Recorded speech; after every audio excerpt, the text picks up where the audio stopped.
Hello and welcome to Everyday Eternal number 103, your favorite, most deceptively named bi-weekly legacy podcast. Joining me tonight, as usual, my co-host from the realms across the English Channel, Callum Smith. Callum, how's it going on this Wednesday night, beautiful Sunday night, summer night, right?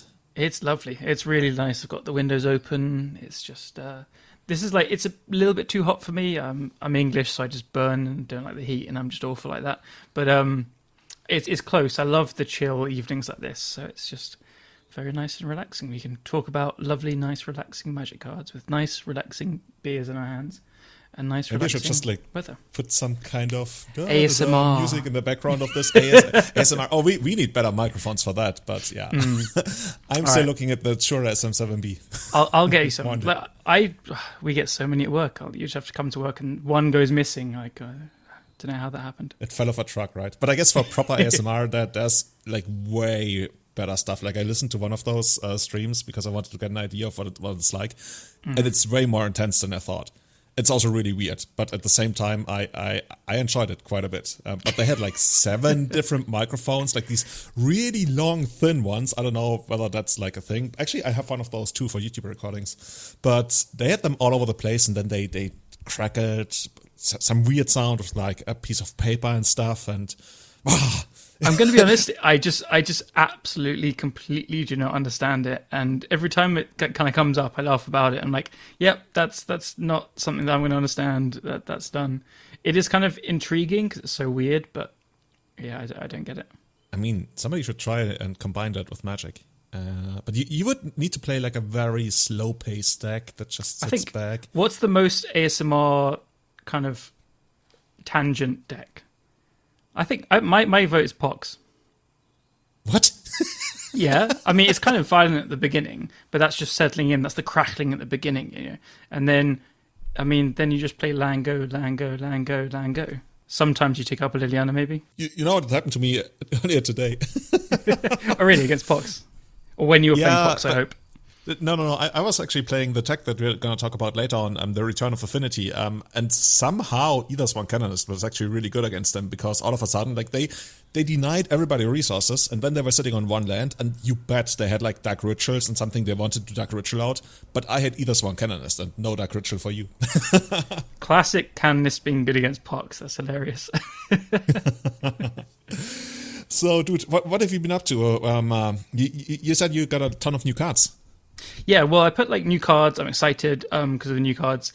In life, I had like a little. I know we don't do like life updates very much, but I had a funny thing on Monday where I'm talking in chats and on Twitter and all about Magic all the time. And I do it quite a lot at work, but we have a pretty relaxed atmosphere. Like as long as I get all my work done, they don't mind.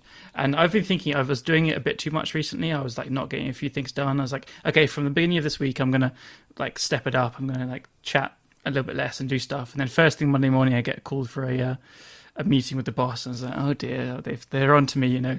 And I got a promotion, which was completely not what I expected from it at all.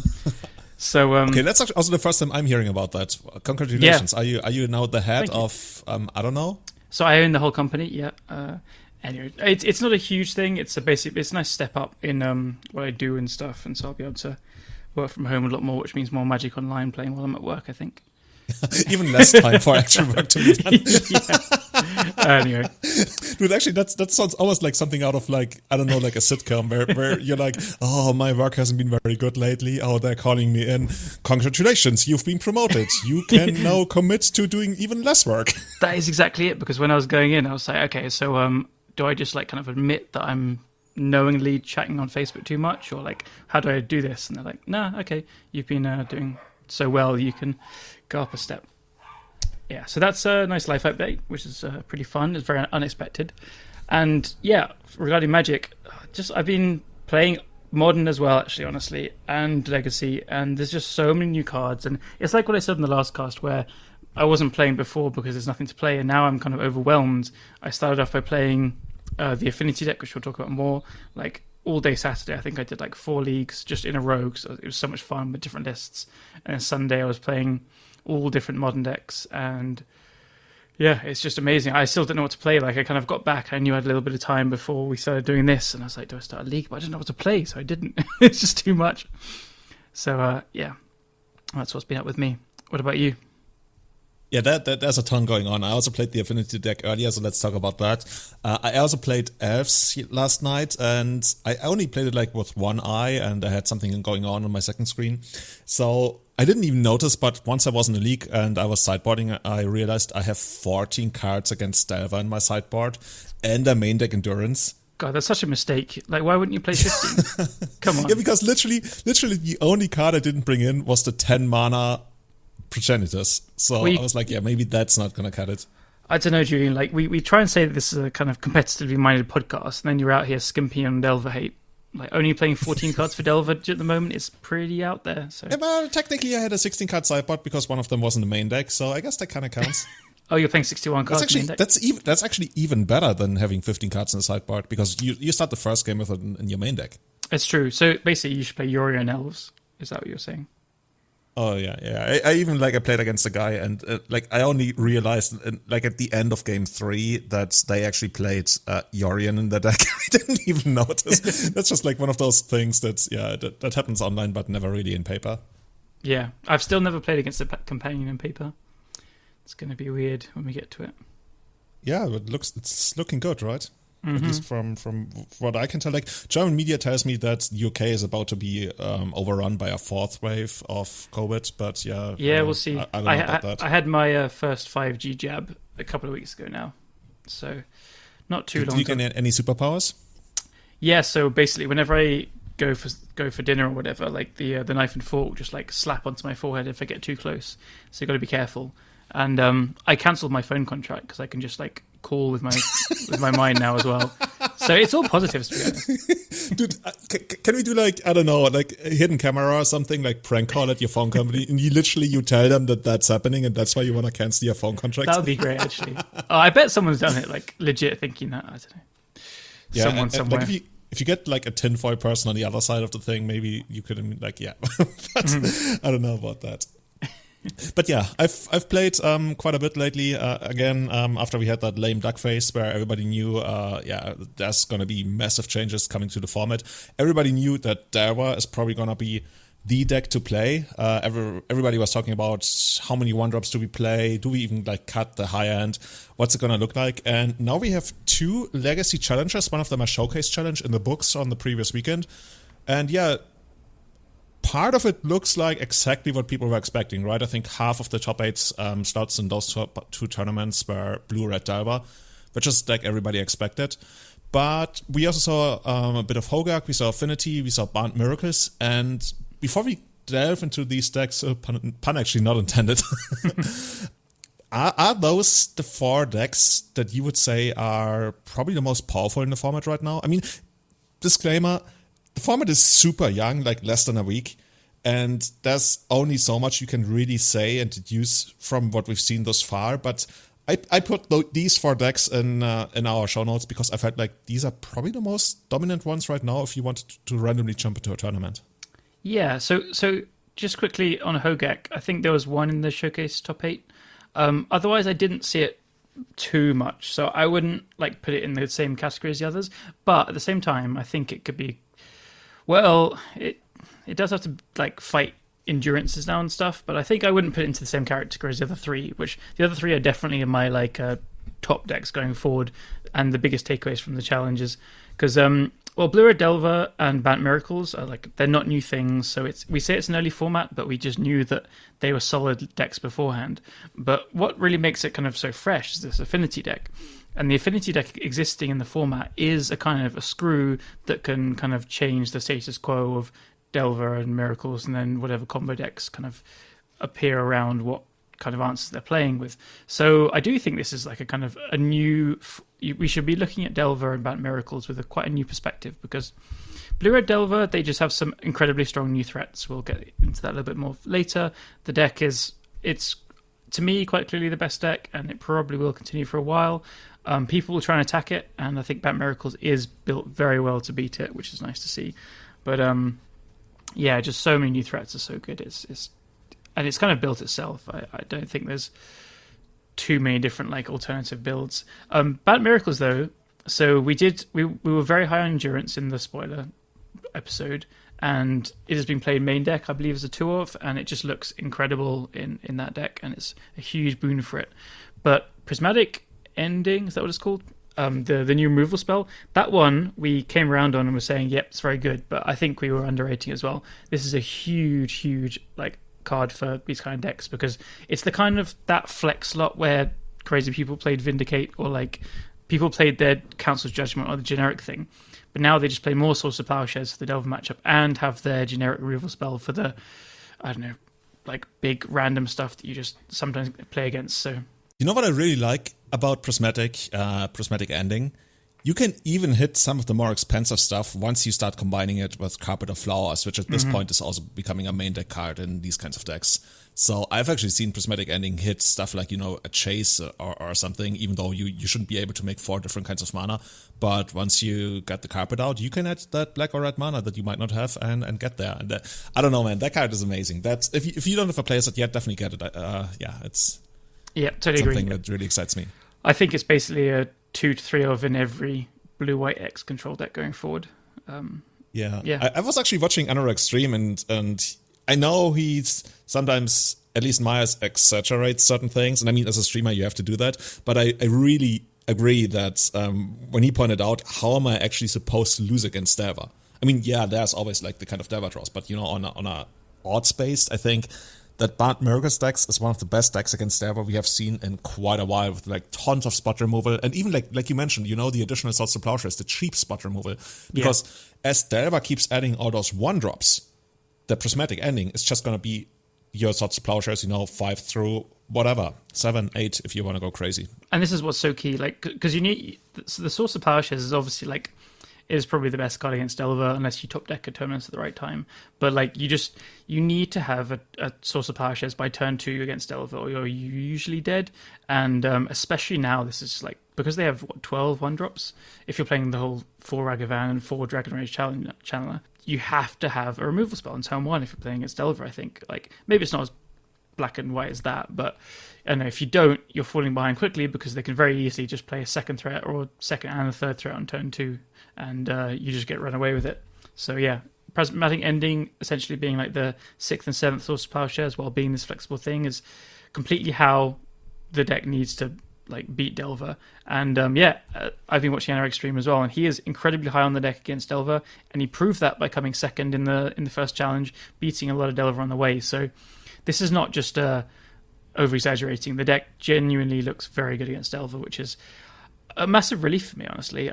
The deck, Delver did look really worryingly good, and it probably will continue to for a bit. But I think there's ways for this Affinity deck to beat Delver as well, unless Delver carries on playing Meltdown, as people picked up. Oh, go away, dude. I've been melted down more times today than the last 10 years in Vintage. I gotta say... I've been molten down, I guess. Magic teaches like weird grammar. I've been melted down, whatever. I've been molten. Yeah, but that's not the name of the card. It's so weird.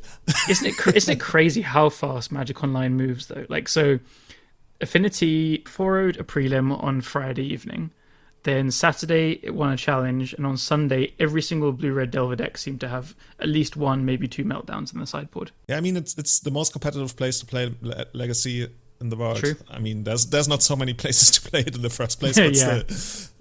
It's true. It's super impressive. And you can almost like watch the discussion about that stuff in real time, like like on Discord, on Facebook chats, on Twitter. Like people brainstorm cards, they throw out cards. I remember like a couple of episodes ago where we were like spitballing something like, Gutshot, and I think a lot of other people had the same kind of idea. And Gutshot started showing up just because like of Ragavan, and also if you want to like be able to have a second 0 mana answer to Delver or Dragon's Rage Channeler, which is another big card.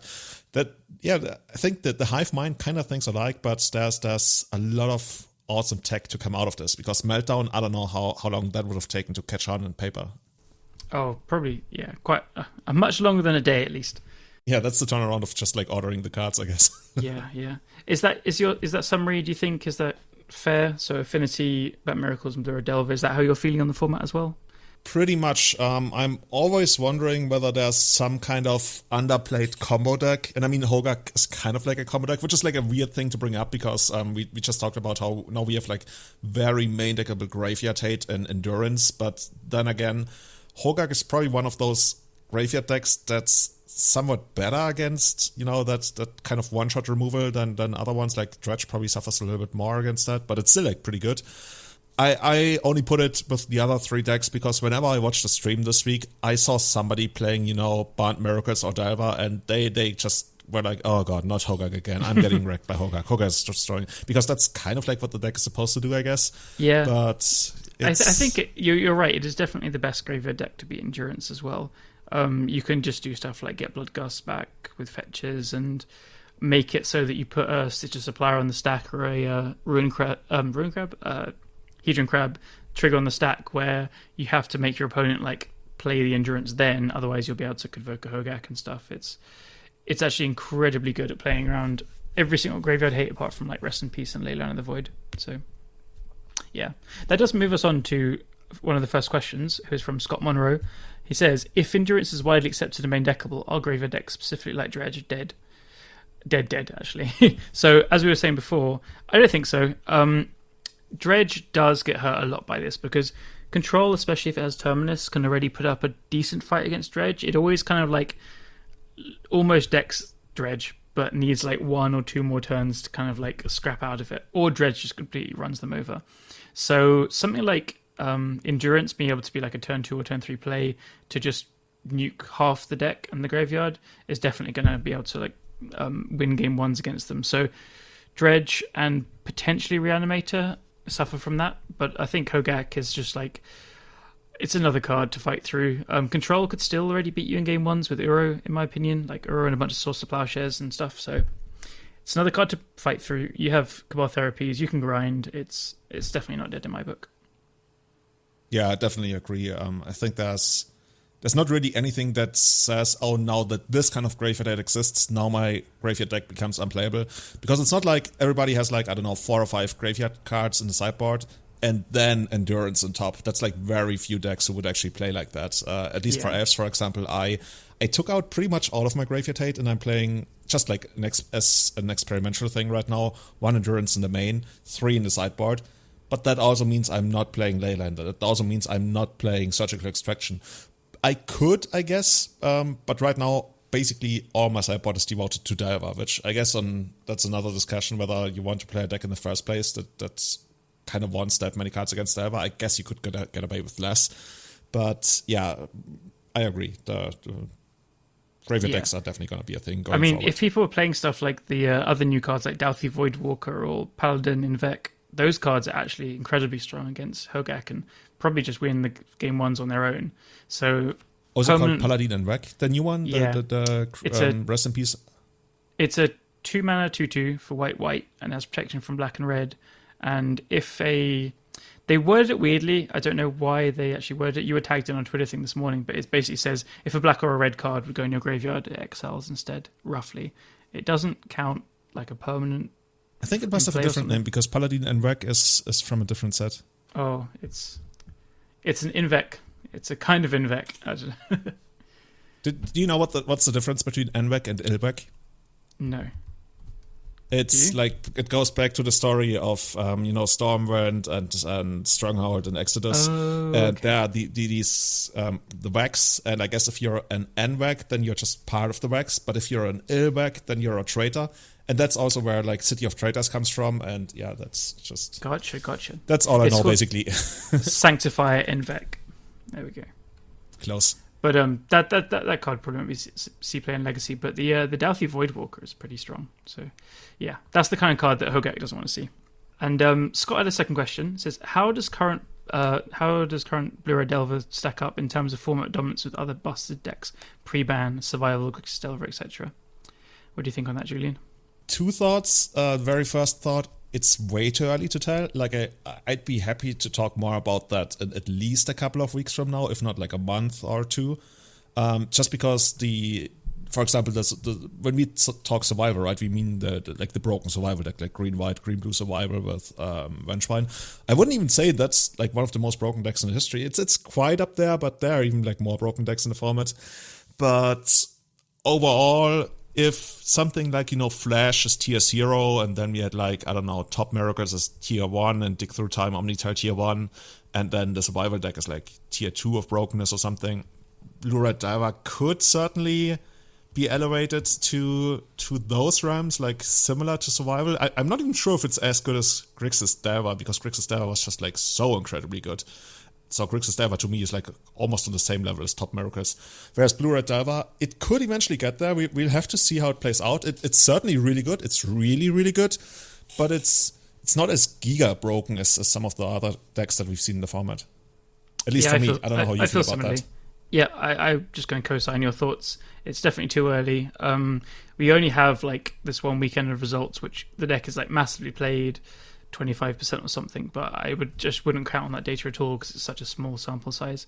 And yeah, I feel like in your scale, like 2 to 1.5 kind of area, I could see it being better than survival, but I also think Grixis Delver is on par with Top Miracles and Omnitel and stuff.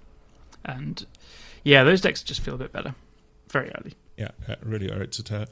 So moving on, let's go to this Affinity deck, because this is what's really kind of excited me so much. So we know what Blue-Red Delver is. We've got a lot of questions on it. We'll probably mention it a couple more times. But everyone knows what's in it by now. Everyone plays Legacy and plays against Delver and loves or hates it. It is what it is. But we have not seen something like this in so long. This is like actual kind of Affinity. It meets Steel Stompy. And there's a few different lists. So I'm going to just like clarify the two ones. So the one that forwarded a prelim and started this kind of Mox Opal deck style hype had like Ornithopters and more classic modern deck Affinity style thing. But the one that won the challenge on Saturday is like a blue-red one with a lot more new cards. So I'm just going to read out the deck list quickly and tell you what the new cards do quickly. And it's just really just something we haven't seen before at all. So it has 4 Urban Ravager, 2 Emery Lurker of the Lot, 4 Esper Sentinel, which is the new white 1-drop. Whenever your opponent casts their first non-creature spell a turn, you draw a card unless they pay mana equal to Sentinel's power. 4 Aethersworn Canonist, 2 Master Thopterist, 4 Stonecoil Serpent, 4 Thought Monitor, which is the 7 mana 2/2 flying. When ETBs, you draw 2 cards with Affinity. 4 Walking Ballista, 1 Zabaz the Glimmer Wasp. This is like a 1 mana 1/1, 1 mana 0/0 with modular 1, and it can get extra counters if you have modular stuff, and it can gain flying for 1 white mana, essentially. It also has a thing where it can destroy an artifact you control. I think it's to kill itself, to modular stuff. It's a really coolly designed card. It's a lot of text for a not super high power level card, but it's sweet. Yeah, it's also interesting. The modular part is not only it can gain more power, basically every time a modular trigger moves counters around, right, there's going to be +1 extra, so it's usually used for Ravager tricks. Yeah, which I misread the first time. I sacked the thing to Ravager, putting, I thought 2 counters and I guess 1, but I wasn't paying attention at all, and this was like in blocks when someone was attacking with an Uro. It's like, yeah, I'm just going to sack 3 artifacts and eat Uro in combat, and then I finished sacking 3 things. I'm like, I've got a 4/4 Ravager. Shit, what's happened? So I was like, well, I guess I'm sacking my board at this point, and it almost worked out. But yeah, skill plays over here. Moving on, so we had the 4 Mox Opal, then 4 Nettlecyst. This card was not on my radar at all. It's a 3 mana artifact, living weapon, and it has equip 2, which is actually amazingly cheap for this effect. And then equipped creature gets +1/+1 for each artifact and enchantment you control. So it's like a cranial plating, but you get the extra toughness as well. And god, this card is just like 3 mana, 5/5, 6/6 easily. Often like grows to 10/10 in the mid game plus, and then just 2 mana to equip. Like you just throw it on just anything hanging around. You very often like put it on a Thought Monitor later or whatever, or in the other version with Ornithopter, or you have Retrofit a Foundry to make other flyers. Like this card kills people fast, so I've been amazingly impressed by this one. Rounding out the deck list, we have 3 Retrofit a Foundry, which again this card just proves it's an amazing grind tool and a very nice target for Urza Saga, which we'll get to in a minute. Mana base is just 16 lands. That's 4 Ancient Den, 4 Sea of the Synod, that's the blue and the white artifact lands, 4 Plains and 4 Ancient Tomb. It's quite low on blue sources, just looking at it, but then playing out, it didn't actually feel too bad to me. I guess you can also count the Urza Saga as a blue source, because that just one can get you a Mox Opal. That's true. And I did say 16 lands. It's actually 20 lands. Yeah. And you play your blue spells usually like later on the curve, except for Emery. Yeah, it's true. Yeah, you're right, actually. So that's fair to count as a Saga to them. Because I did find, I don't know if you had the same experience, I was getting Mox Opal with as a Saga like 80% of the time, I think. Pretty much, but I'm also super underwhelmed with how Retrofit a Foundry has worked for me. It barely did anything like ever. But you brought up the interaction with Nettlecyst, which is certainly something that's very convenient once you get to a board set like that. Yeah. So that just like never really came up for me because I either had already won or, I was getting targeted with a meltdown or something like that. Yeah, well, so you've had the backlash now. So I was playing it without too much hate. I played against a couple of Khans and collect truths and stuff, But Karn was easy, right? Because if the deck is equipped to do one thing, then it's just like to swarm planeswalkers. Like Karn was like, I barely didn't, like, I almost didn't care about it at all. Check this out. This is so Urza Saga was the last card, which I think everyone knows what it does by now. And this card is just bonkers. So I had this crazy game where my opponent was playing Moonstompy, or actually like a big Eldrazi Tron, sorry. And turn one on the play, they leave up like a soul land, and I play a one drop, whatever. And they end of turn Warping Whale it. So it gets exiled. Turn 2, play a Karn, and I'm like, crap, I have an artifact land in play and a Mox Opal in play and nothing else. So turn 2, I play my Urza Saga, tap it to play a Vault Scourge. And then next turn, they just thought not seeing me, take nothing. And then when the Urza Saga goes off the next turn, I get Pithing Needle to stop Karn. Oh, they've played a Lattice, turn 3, sorry. So they went turn 2 Karn, turn 3 Lattice. And then because the Needle, like, I got to get it off the Saga, name the Karn, attack Karn down with the Vault Scourge, and then overpower the other random creatures they've played and go on to win. And just because I played a land and a 1/1, kind of crazy. Yeah, the Saga. I'm almost ready to call the Saga one of the coolest cards to come out of this because it doesn't feel like broken or something. I have a lot of love for Endurance, but Urza Saga is definitely like gets the coolest card of the set award for me. Partially also because you can actually activate its level 2 ability twice to make the token. That's it's pretty much an Urza token, right? It's as big as the number of artifacts you have in play, and that's the use I've gotten out of it the most by far, actually. Oh, absolutely. It's just, this card is crazy. You play it against control decks and they just, I don't know, they can't do much. It's just the fact that it then like replaces itself with whatever you want like afterwards with a 1 or a 0 mana card, just crazy strong. If anyone's interested in watching some gameplay of this deck, so the winner is called Minist110, Japanese player. They have a lot of results with very cool decks if you go back over the MTG Goldfish thing. And Anurag was streaming the whole challenge where he came in second. So I urge you to go and watch at least the finals as well. Not to go and watch Anurag get dumped on, but like just to see this deck in action and the powerful things it can do. It's really a sight to behold when all the things are working together. I do think this list is very good. I can put his VOD in the show notes. Oh, great idea. Yeah, do that for sure, because people probably want to watch his deck, like how it beats Delver as well. It's going to be a big thing coming up. So this list is pretty good. I think there's definitely other approaches to take it as well. Like I was playing with Chalice of the Void in the deck quite a lot, and even though you play some 1-drops, like I didn't have Esper Sentinel, but Chalice is just so strong against Delver right now. They're even like shaving down on the Brazen Borrower kind of slots, so they're just really going balls to the wall, low curve, and you can punish them very hard with Chalices. So that's what I'll be looking at currently, I think. Yeah, so if I was to change anything about the deck, I would probably remove the Retrofitter Foundry and maybe even the White Splash. On the other hand, that takes away the Esper Sentinel. Okay, never mind. I could see going down on the Either Swan Canonists because while they were okay, they were not like crazy. And I don't know. I can't really tell you what else I would want, but I guess it also helps that it's main deck combo hate because you don't really have too much in the sideboard for that, I would guess. The Affinity deck that came in the top 8 of the Saturday Showcase Challenge had 2 Canonists. So yeah, that's something I could definitely see, but I would never cut it as something. The card has surprised me. Not even like surprised me. I figured it's good. It was super good. It was one of the best cards. I loved it. It also like it made games sometimes like really awkward for the opponent. For example, when you're on the play, you play that in the first turn, and then on their turn they go Delver. And then on your turn, you can basically like tap out for something for 2, because if they Daze it, which is usually like the danger, then you're going to draw a card of that, and you're going to draw a card, and they fall back a land drop. That's a pretty convenient trade-off, considering that like overall you're up a card and they are down a land drop.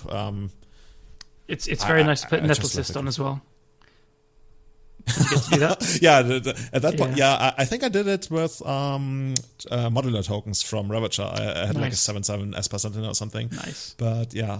Also, the Sabbats, the artifact creature, that 1 mana. Oh, it's legendary, I just realized. Okay. This creature, they tried to make the most wordy creature that doesn't really do anything. It doesn't even fly, like, unless you pay white. Like, literally, this is a 1 mana 1/1 that barely ever does anything. I think it only exists because of Urza Saga. Yeah, I did fetch it with Urza Saga more than... So, Mox Opal was the first, and then Foundry and Saga were, like, here and there and stuff. I felt like I wanted a Welding Jar quite a lot in the deck as well, so might add that.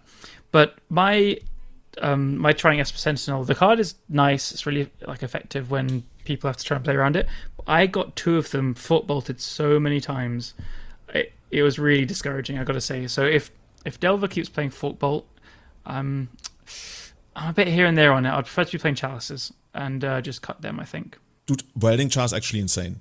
Welding Jar is insane because you can put a Welding Jar on the board, and then if they really go to Meltdown, you Welding Jar on, for example, I don't know, your Ravager, and then you just like sack everything into a Ravager, and then the Ravager survives, right? Yeah, it's a pretty nice counterplay. So, and just like a nice thing to find with the Urza Saga and the kind of removal heavy grindy matchups. So yeah, get that stupid Sabbats out of here. That doesn't really do anything for us ever. Yeah, the Zabaz, yeah, maybe. And I think the deck could go down to like 1 Retrofit Foundry in the main deck, and then maybe 1 or 2 more in the sideboard if you really want more grindy control cards, but I don't think you do. The deck grinds very well already, you just play Urza Sagas. Yeah. I might actually play a little bit more of this after the podcast. It's so fun to play. In the past year, I've just become a complete massive fan of artifact-based decks and stuff, so the only card I've ordered from the set so far is Urza Saga and Nettle Cysts and the Thought Monitors. Yeah, the Urza Saga is actually like quite cheap, right? I think they were like 11 or 12 euros last time I checked, which was yesterday. Well, that's where you're wrong. So I got to pre-order them for 9 euros each, but now they're about 30-35 minimum on Magic Card Market. Are you kidding me? Like I was literally not kidding. Because Matt was asking me which cards to get, and I was like looking up the cards, and I was telling him what to get because I think what's undervalued and stuff, and I told him that Urza Saga is probably like giga undervalued. Urza Saga. Oh no, it's gonna show me infinite cards. You're right, it's over 30? And I told him to get it at 11, I hope he got it. Oh my god. Yeah. And it's just a rare. And it's just because it's played in so many decks in Modern as well, so yeah. Yeah, did you actually see the tweet by Sam Black, how he regrets releasing the card? Yeah. Because apparently he was on the design team. I mean, like, nothing but respect for him. And he obviously feels bad about it, but he did so much good things for the set as well. Did you read his, like, retrospective kind of article he wrote on it? I didn't read the article on it. I just read where he puts it into context of what they tested it against, and basically 90% of what they tested it against ended up being banned. So it was kind of hard to actually estimate how good it really was. But he said that Urza Saga was not tested much, so he feels really bad for this one slipping through. But some of the other changes he changed were crazy. So they wanted to put Doomsday in Modern, and he told them, "Should I try and build some Thassa's Oracle decks?" And then they cut it after he just said that and didn't even build the deck. The 8/8 Scion of Draco was going to be an 8/8 or a 9/9 flying rather than a 4/4, so you can just have like a 2-mana 8/8 flying. Wait. Okay. Doomsday thing is already crazy enough. I did. That's some crazy article I haven't heard about. They wanted to put fucking Doomsday in Modern. Yeah. I don't know what they were like. They already released a lot of broken stuff into like tons of formats over the last couple of months. I don't know what's going on there. Grief was also going to be. Grief was also going to cost 3 mana, so you can unearth it and stuff. So you know what comes to my mind? The Joker from Dark Knight. Like, some people just want to see the world burn and stuff. Yeah. Actually, Alfred said that. Sam didn't want it to burn, and God bless Sam Black, because I think he saved us a lot of grief, to pun intended. But yeah. And so, sorry, they wanted to print a 2-mana 8/8. I mean, they basically did, and it has flying. So what's the other one? No, this is Scion of Draco, which is like it's 12 mana, but it has domain, so it costs 2 mana less for each type of basic you have, and it's a 4/4, and it gives like some buffs to other creatures. But originally it was an 8/8 or a 9/9 flying, which because you can fetch a Triome on turn 1 and then a dual land on turn 2 and just cast it for 2 mana. So holy fucking shit! And they also made you need to go and read the article. I'm loving this. There's a lot of things that he just he saved, which feels amazing. You know what I love the most? I love the most that he's actually free to talk about this stuff, because you don't really, like, you sometimes hear about it, but sometimes like only 10 years later or something, but he's straight from the source. Yeah, he's incredible. And yeah, you wouldn't hear this stuff usually. It's like a nice little insight into what could have been. It was really terrifying reading. I was like, God, I don't know. We're going to link it in the show notes, by the way. Yeah, do. I'll send it to you afterwards. But moving on, so yeah, we've talked about the Affinity deck, what's in it, how it goes. Going forward, I really do think my take on it is I want Chalice in the deck. And I did try with Thorn of Amethyst in the main deck as well, and it performed very well, because basically the curve, like Urza Saga was just the best card in the deck, hands down, every single time for me.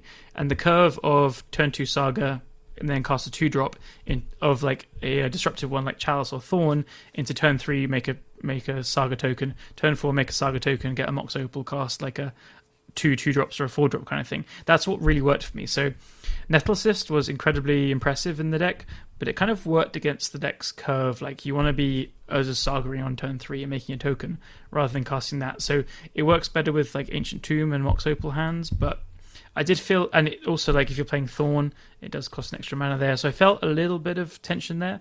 Otherwise, yeah, I felt like the deck also maybe had too many threats when you can just play this more disruption and kind of prison-y thing. So that's another way to take it. I was really impressed by Embry. It was just always the first thing the opponent had to kill with a bolt or a swords or whatever. So I might try more of them as well.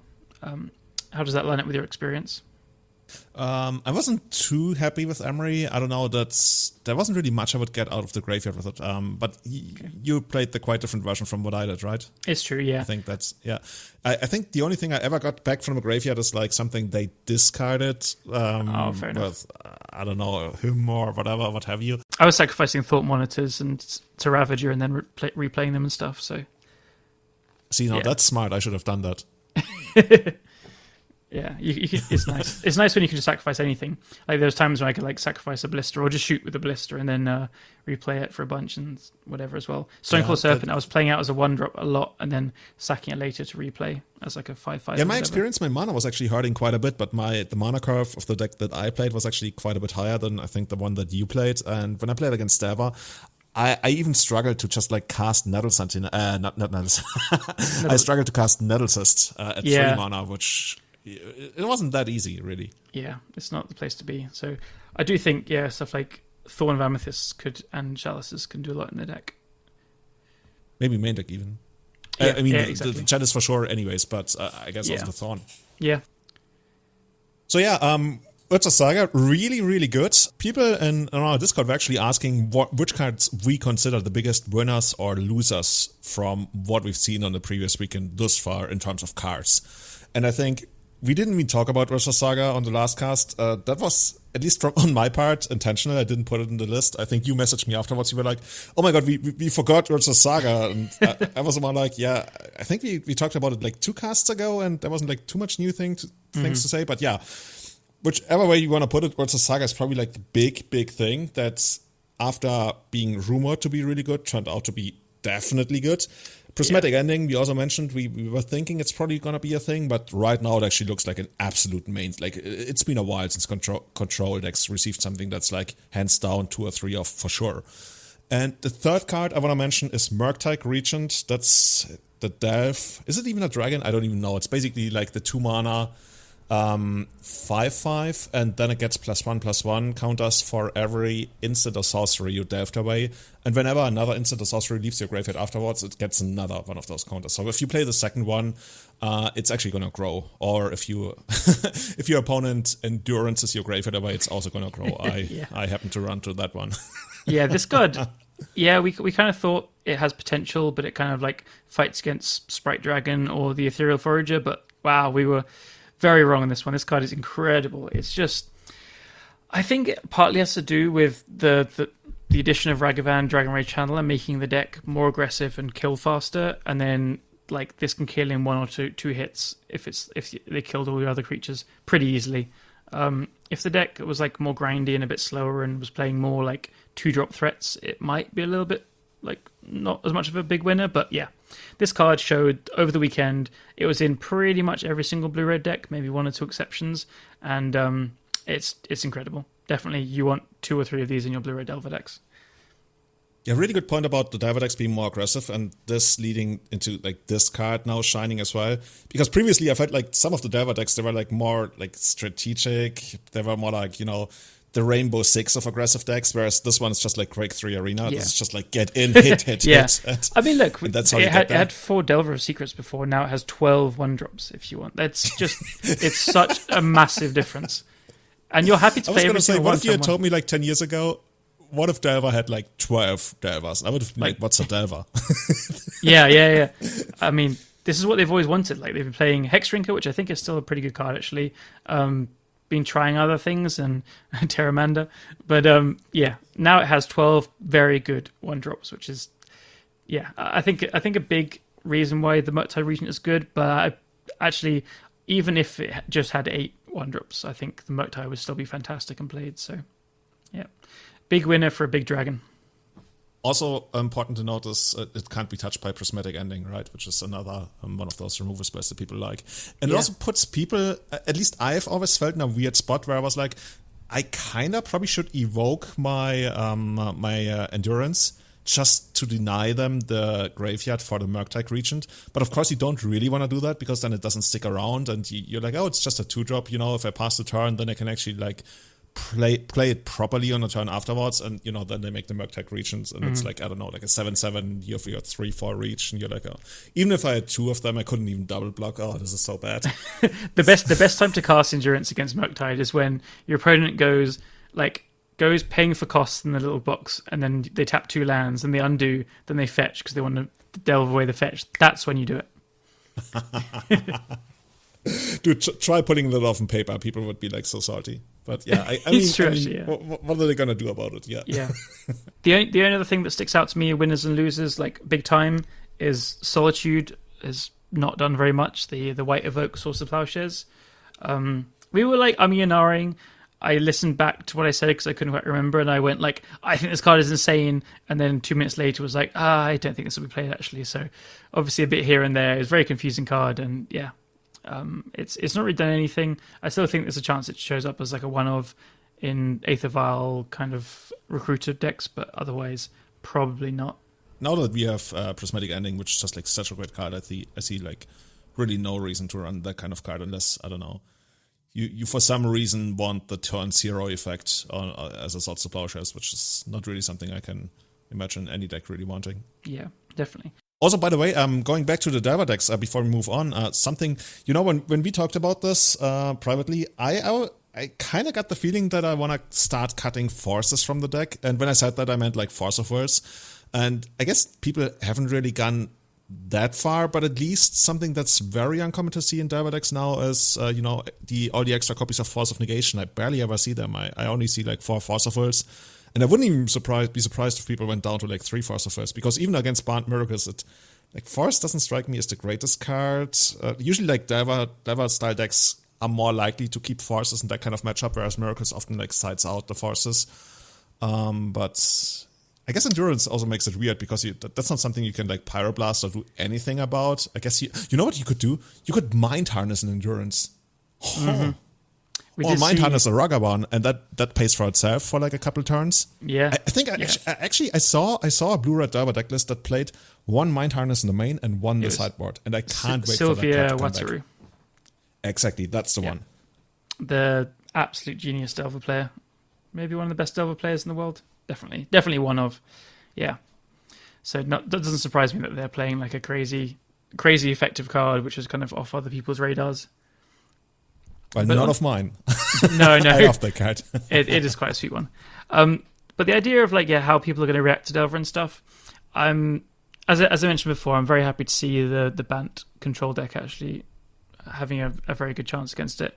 And the artifact decks, they can really run these things over. And I think Urza Saga is the card now that people are, over this last weekend, massively flocked onto it in Modern, and it's obviously done great things in Legacy for its first weekend as well. I think people will start to brew around it more. I'm pretty keen to try some painted decks with it as well, and there's a lot to do with it, a lot of ways to build around it, because it's such a little investment to play this card with such a high upside. So, you can play lands go with so many things. Like, I don't think Standstill is very good in a format with 12 one-drop Delver, but it plays incredible with Standstill, so that's somewhere to look. Another example.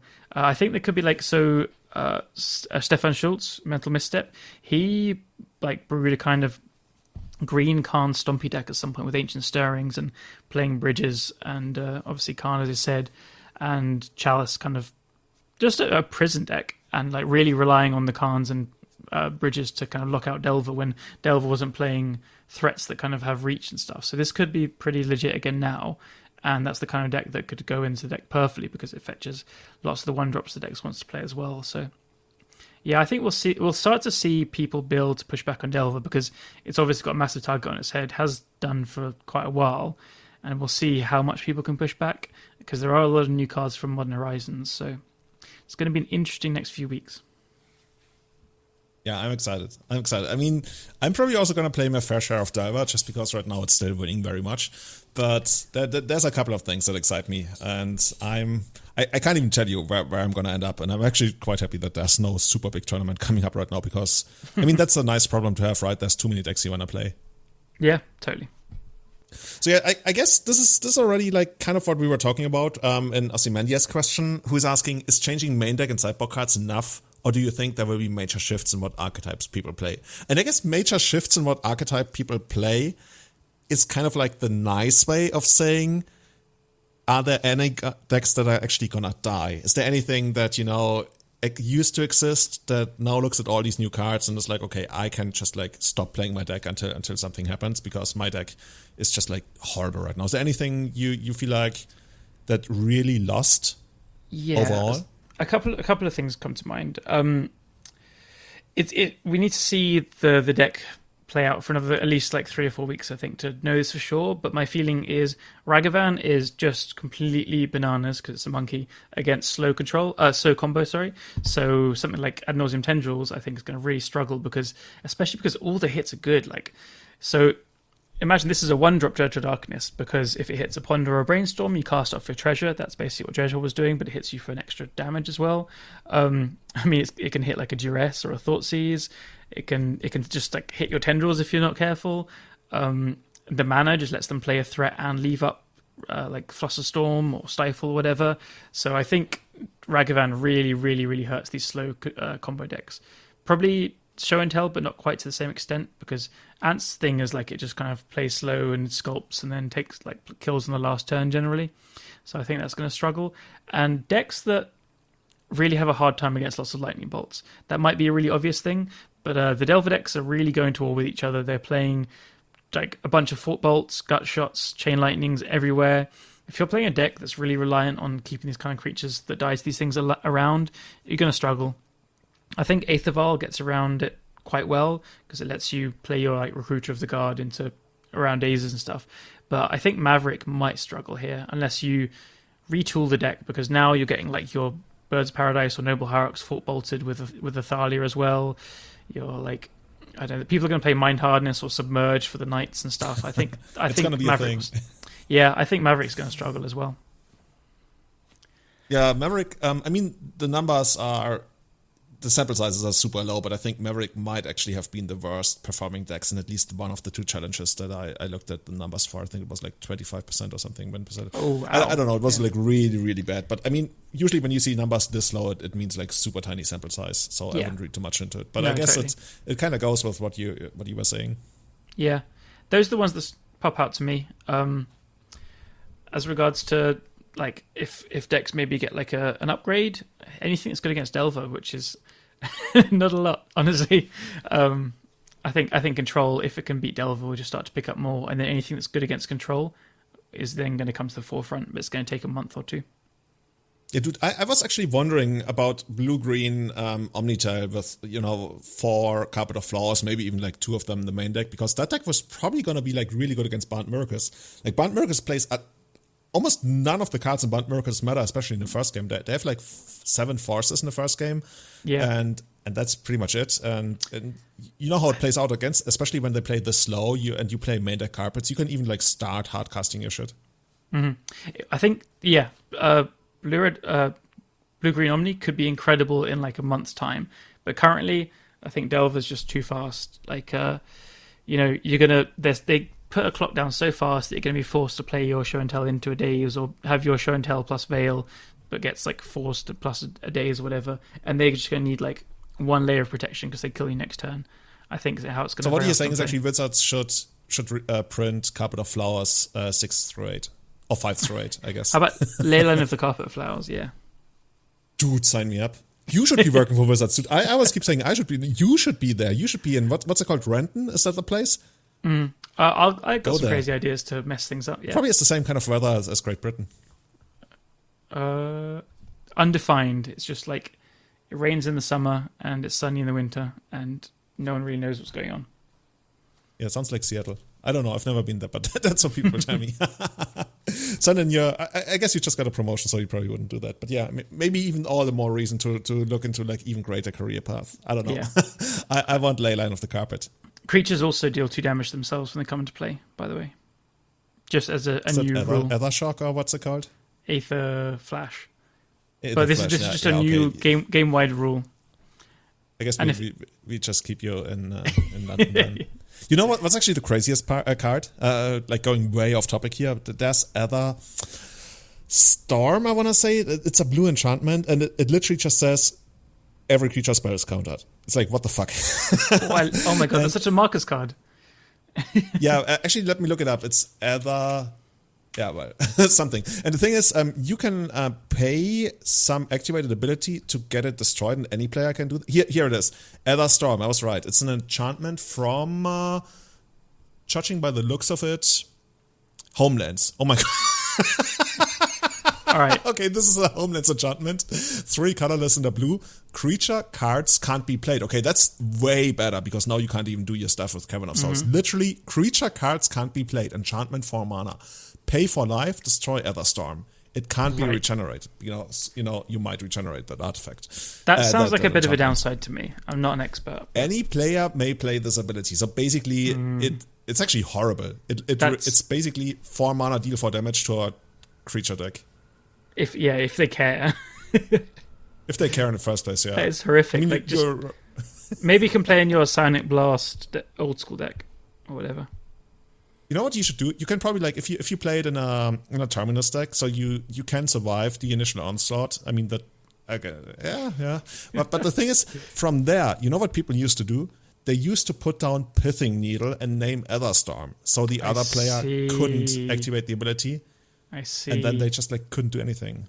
But then, you got Green Sun Senate, and you could just Green Sun Senate for Qasali Pride Match, and that was that.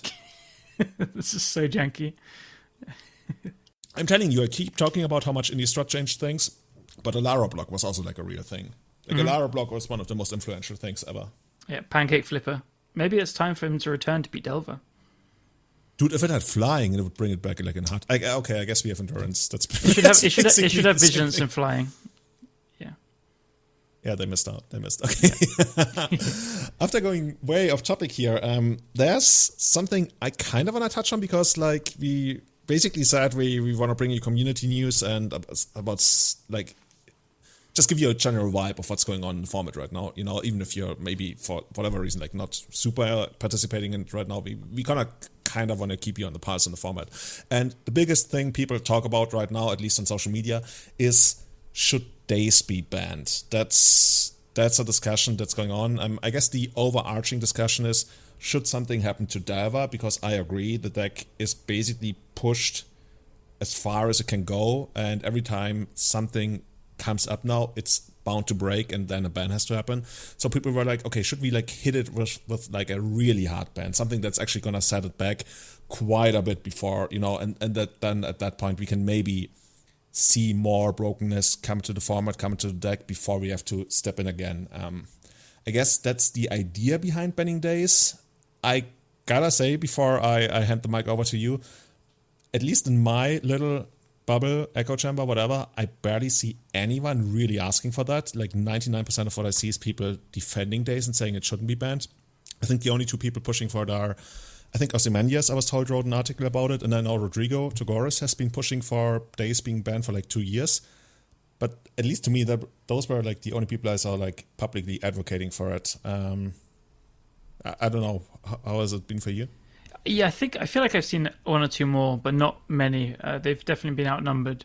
And yeah, Tagoras has been on it for a long time. And to be honest, I was kind of on board for some of it, like quite a few months ago.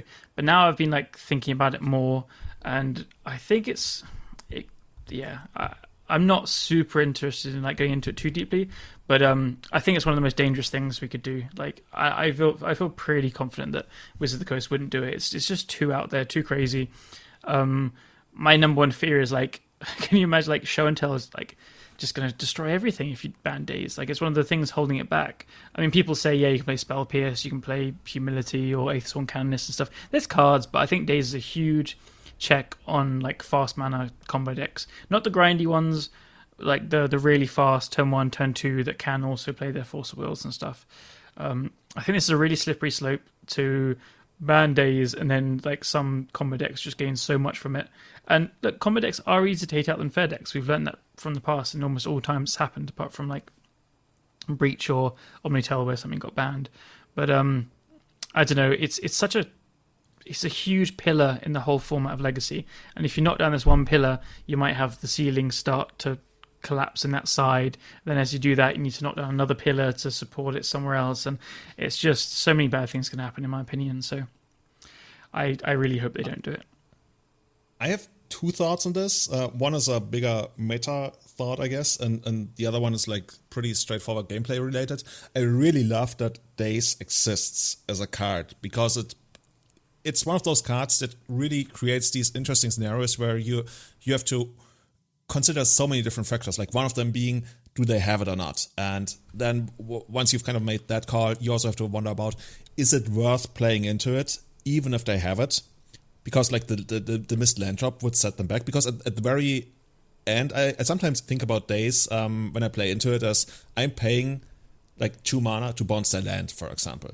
Because like the cards trade off, but you get to bounce that land. And I mean, the whole idea of Delver is that it doesn't hurt you as much as it hurts the opponent, especially if they pay more than 1 mana. But sometimes, sometimes it's something you do, especially you also have the equity in cases where they don't have Daze, which usually like is a pretty big blowout if you play a 2-drop on turn 2 and it sticks, and it even like it's easy to untap again because they don't have the bolt for it if it's a creature. So I don't know. I really like that Daze creates these very interesting scenarios. And I mean, people would say, oh, Julian, you think it's interesting? I think it's stupid. I mean, okay, I can't say too much about that. But generally speaking, I like how Daze positively influences the diversity of gameplay in Legacy. Dude, just like take that as a sample and play it back to me 5 years from now. I'm going to be like, oh my God, I hate myself. No, but I agree. It's such a unique card. And I know that's not a reason to keep it legal if it was too pushed or too busted, but it is something that it's a card that separates the two major 2-blue archetypes, right?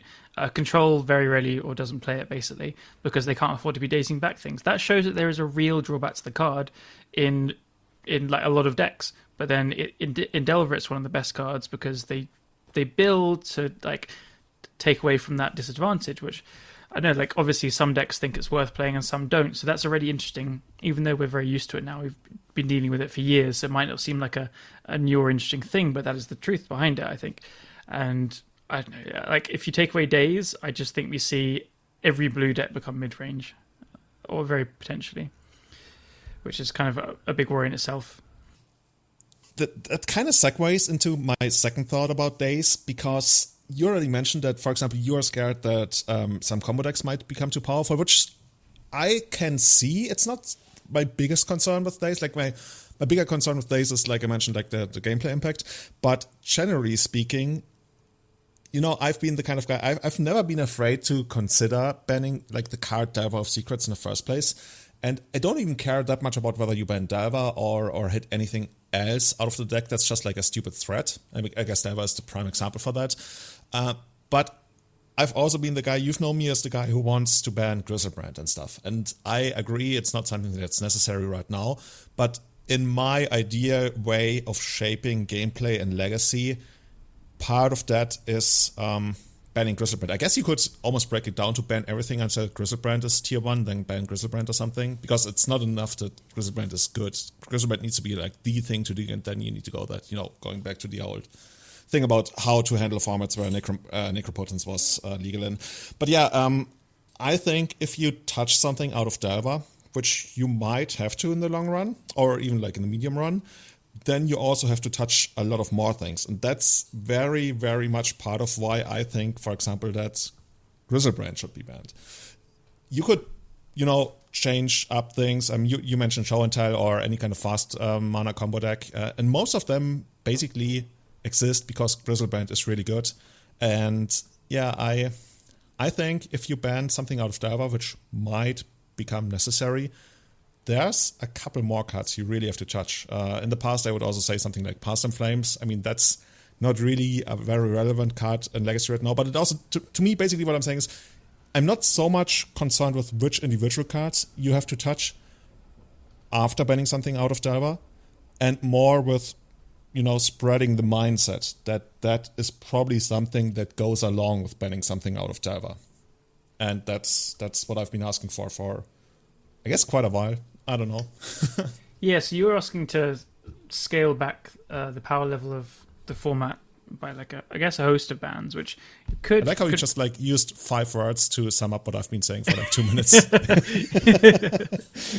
the German rambler. But no, that you had to flesh out some details as well. But yeah, I can see it, and I can see the end goal being very enjoyable format. It seems like a very hard thing to do, and I think there'll be a lot of unhappy players along the way because I don't think... Is anyone really going to be unhappy about losing Grizzlebrand? Come on. I mean, yes, there are. I know. Yeah, they are, of course. But along the way, scaling... I think Grizzlebrand decks are not the best right now. So it would take a lot of reworking and a lot of effort, and a lot of bans potentially. And I think overall, if we can avoid bans, it's better in the grand scheme of things. But the format, this is the first time where there's not a kind of an obvious thing. When Oka was good, people obviously Oka needs to go as the most recent example. But now it's just I don't know, yeah, people are calling for Daze. People are saying Delver should finally be banned. People are saying if you ban Delver, it makes no difference because there's so many good one-drops. There's a lot of ways to do it, and I've been mulling it over, and I've got a different perspective, and I think I like the sound of it. Okay. And I don't know if you've seen it on Twitter, but I think you won't like it. I want to unban... Dude. Okay, let me guess. Oh, you want to Oh no, okay. I want to unban Sensitive Divining Top and ban Counterbalance. But hear me out. So yeah, I guess I have to. So basically, to quickly put it up, so Counterbalance and Top. That's it for the podcast today, everybody. Anyone who wants to be a new host, sign up by emailing Julian. Because I don't want something like the cantrips banned, because I think that's what makes Legacy different to Modern. I don't want Daze banned because I think it doesn't need to be, and it's such a big format identity. And these things making it different than Modern and format identity are not the only things to make them safe, but I think there's other ways to do it. So Top is the kind of card which is obviously incredibly powerful. It gives non-blue decks a real tool back again. Painter did quite well with it back in the past, and Painter will be better again, and obviously Nick Fit would love it and stuff. But the main thing is Miracles would obviously play it and be a tier 1 deck by far, and that's the kind of card that would keep Terminus is the kind of card that keeps these fast 1-drop draws in check.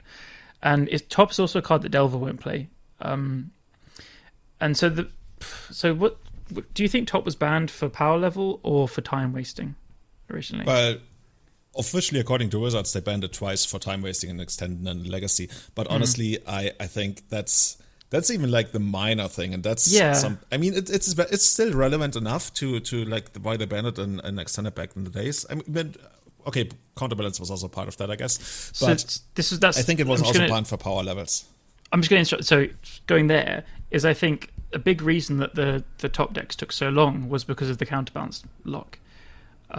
They would just not cast anything, and the opponent would try and resolve a spell every now and then, and the games would drag on for ages. If the opponent can resolve spells, the games go much faster. The top player could die still, and the opponent can resolve their bolts or creatures, or whatever. So I think the time used for the Top decks, control decks, would go down massively without Counterbalance as well.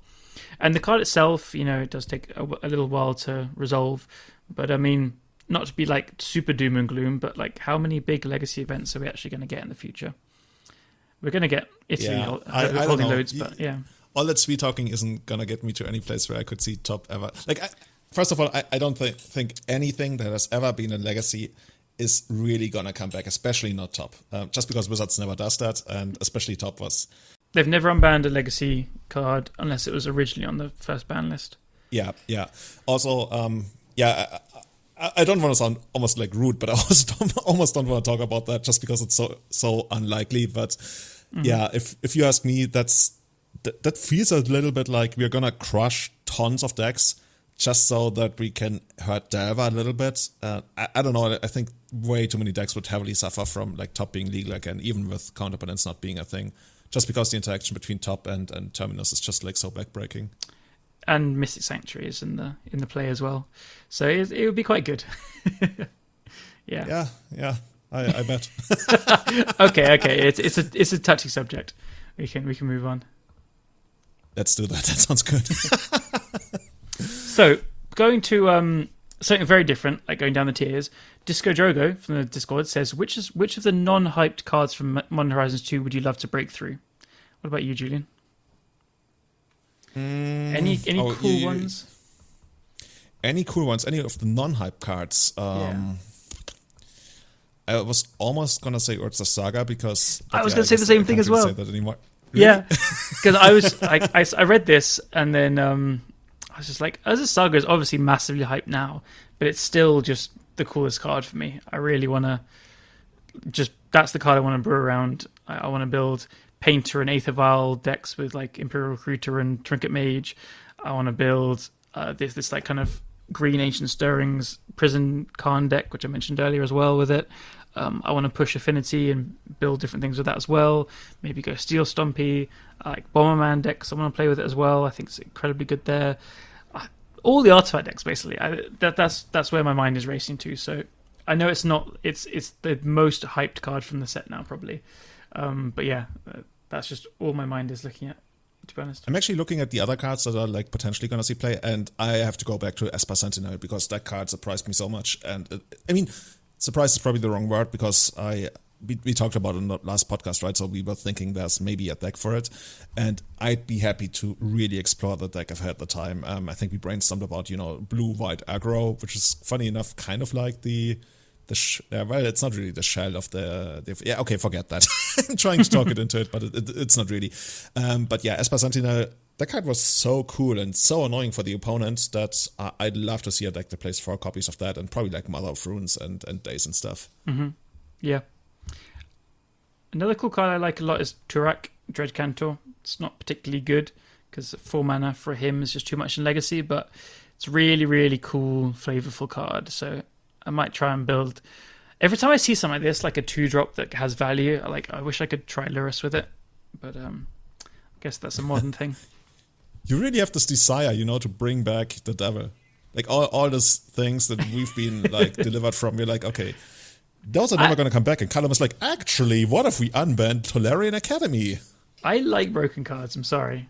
I think it'd be fun, and then some people lose. You never struck me as like the guy for broken stuff. You struck me more like the black-green mid-range kind of dude, but I know that's not you. But I like that as well, to be fair.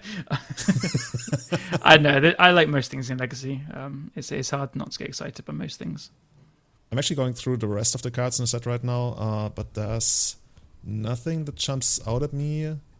I wonder if at some point people are going to try to break the Storm cards. I guess the Ooze Storm thing is already kind of like a thing. Yeah, the Tez guys have tried it a bit, Brian and Alex.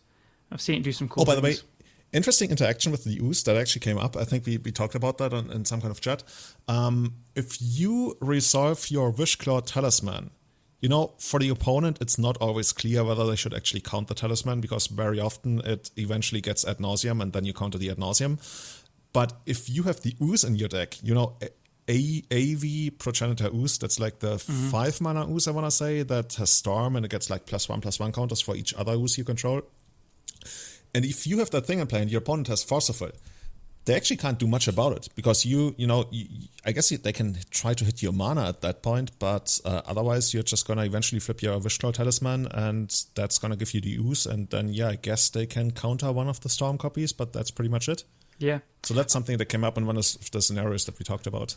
But talking about like narrow or maybe not narrow scenarios, a good thing to know about the use is if you counter one or you lightning bolt one, it's essentially always the biggest one because as more copies come in, they get bigger. So if you have, say, 5 copies of it on the stack, and the first one comes in and you bolt it, then the next one's going to come in as a 2-2, not a 3-3. So like bolting the first one or force or willing any of them is always essentially the biggest one. So it can be quite a good play. Like if you have 2 bolts, you're killing the 2 biggest ones at all times. So it's the kind of card where it's cool and you can like get quite a lot of value from kind of small storm counts, but I think it's the kind of card that does lose to removal and counter magic like that as well if it's not too high a storm count. Oh, okay. By the way, I got a good answer. I just was looking at the spoiler. A card that I'd love to see. Well, it's probably gonna be hard to see it broken just because it's like a black-green card. Okay, I guess we've seen Death Lord Shaman, but that's Grist the Hunger Tide. You know, the Planeswalker. That's a creature in the deck, so you can greens and send it for it. Yeah. I'd be excited to see that. So this has been played in Elves and Maverick, right? A bit. Pretty much, yeah. Yeah. I think it's pretty good actually because it's so far down on the spoiler sheet. I always kind of either miss it or don't see it properly. That's my excuse. My professional podcasting thing. I can't bother to look at it. But it's really cool. Like being able to green some Zenith for removal like that is actually a very powerful effect for Maverick and Elves. And so I've been seeing quite a lot of one of them in the sideboard. So yeah, I like it. And also my one is I'm gonna try and pronounce it because this card is taking Modern by storm. And I think there could be something legacy. So Asmoranoma Dika Daistinacula Dakar. Yeah, Wake you up. said, Julian? Wake up. yeah, the song. So the Asmo kind of food deck is making waves in Modern, and there could be definitely something cool in Legacy. I was playing like a combo-based one with the 3-mana artifact 1/3. Whenever you make a food or a treasure or a clue, you make all 3 instead. So yeah, I almost crashed Magic Online by having 2 of those out and like 2 grinding stations, and then making a food and just makes like 1 million tokens and untapped triggers. So game objects, really fun. You know, that kind of strikes me as the card that eventually is going to break something. Maybe not now, maybe not in a year, but at some point it's probably going to break something really bad. Yeah, it is a super powerful card. And lastly, quickly, I love the Blazing Root Waller. I still want to try the Madness deck, which we mentioned on the last cast, like quickly, I think. Kind of. Oh yeah. Also, is that going to be a thing in Modern, by the way? Because there's also the Rector's Headliner, which is the 3/3 haste for 2 mana, and it has Echo Discard a card, which I guess works well with Asmo, blah blah blah. Yeah, that card's not seen play as far as I know. I think the Asmo deck just kind of beats aggro and mid range like so hard that aggro decks are just really struggling. You can't really take that direction. Because Asmo kills everything. The Saga just makes like massive blockers, and then you make food tokens to gain life later. Ain't happening. Oh, my dreams crushed. Yeah, sorry. That's a cool card though. But shall we move on to the next questions? So we've got Tom DeDecker, regular, lovely chap. So with things slowly opening up, what will be the first deck for an actual event you sleeve up? And what does your shopping list for Modern Horizons 2 look like? How about you? Yeah, so shopping list, not really much because I don't really, I guess I have Maverick in paper, but I'm not really getting any more paper cards right now. But I rarely buy cards on Magic Online these days. I usually rent them for card order, but I have basically elves on Magic Online. And I actually bought the Endurances because card order didn't have them yet. And I was thinking, well, they're probably going to go up in price anyway, and I'm going to use them in so many different decks. So yeah, I shopped 4 copies of Endurance. I shopped a copy of Yavimaya, Cradle of Growth, but I'm still looking for that old frame one. And that's also what I would play. If there was like a big paper event coming up, I would either try to adapt Maverick, but like my mind isn't really on paper right now. But ideally I'd borrow a deck. Like I'm at this point where I'm no longer this super dedicated grinder like I used to be from like 2013 to 2018, 19-ish in paper, where I was literally playing every single big tournament in Europe for like 5 years. Now I'm more like, hey, I want to have a great community experience, I want to have fun, and if I can borrow a deck that's like competitive from somebody, that's great. Cool. Yeah, I agree with you like to some extent. I just have a lot of decks still in paper, which I really enjoy now. So I can't decide between because I'm starting to plan our first like a big London event back, which is probably July-ish is what I'm thinking, and I'm just racking my head against like Painter or Goblins. I love both to bits, and I just can't decide, so I might flip a coin. I have no idea. What would you play out of Painter or Goblins? Probably Painter, because I like it when a deck gives your opponent the chance to screw up royally. And I mean, that's the competitive approach, but also I really like the Painter has so many different lines. Whereas Goblins, it's a great deck to play as well. I really enjoy it. But between the two, my nod would go towards Painter. Cool. All right. Sold. Goblins it is. my shopping list, I think I just mentioned it earlier, I got Urza Saga's Nettlecyst and Thought Monitors and then after that I think I have almost everything for the Affinity deck. Oh, not Esper Sentinels yet. So we'll see. I have most of the Affinity kind of decks and stuff, so I'll probably mess around with them in paper as well for when our weeklies come back. Is there actually any chance that deck is actually going to be reasonably cheap? Like, I'm looking at the deck list now. There's no reserve list in it Mox at all. Opals? Mox Opals are not that much, I think, because since the... They used to be infinite, but I guess they're not anymore. Yeah, because they're banned in Modern now. So, I mean, the deck's probably still a bit, because Ancient Tombs are not cheap, but it is a reserve listless deck. That's a mouthful. Mox Opals, yeah, like €25 or so. So not crazy. Esper Sentinel, is Esper Sentinel this expensive? Yeah, that's why I haven't got them I'm yet. just looking at the deck list right now, and I'm like, what the fuck? Esper Sentinels are like a lot, 20 or so. So I'm going to hope that they go down. Otherwise, just play without them in paper for a bit. Try other stuff. But yeah, it's really cool. This is like, I think, another one of the a very good reserveless list decks, like Rainbow Depths as well. So hopefully we see more of these tick up. And Tom also asks, big events in Italy coming up, 4 Seasons and Eternal Rise again. We should put the links to those in the show notes. What do you expect the meta to look like? Any predictions on what will do well? I think we'll see a lot of Blue-Red Delver and Bant Miracles is my thing. Yeah, the event itself, it's actually like pretty close. It's 27th of June in Bologna.